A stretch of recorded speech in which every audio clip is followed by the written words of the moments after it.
So ட்ரெடிஷ்னலாக எப்பயும் கதை சொல்கிற மாதிரி தான் நான் இப்போ வந்து உங்கள்கிட்ட சொல்ல போகிறேன்.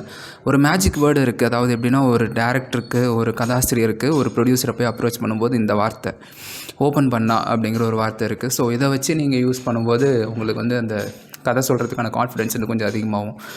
எனக்கே இப்போ நர்வஸாக தான் இருக்குது. ஸோ நான் இப்போ கதையை சொல்ல ஆரம்பிக்கிறேன். ஓப்பன் பண்ணால் ஒரு பிளாக் ஸ்க்ரீனில் வந்து பார்த்திங்கன்னா, நவகண்டம் அரிகண்டம் அப்படின்னு சொல்லிட்டு ஒரு வார்த்தை வருது. அந்த பிளாக் ஸ்க்ரீனோட அது அப்படியே ஃபேட் அவுட் ஆகி அப்படியே ஒரு கிராமத்துள்ளார போகிறோம். அந்த கிராமத்துள்ளார போனால் ஒரு அழகான கிராமம்.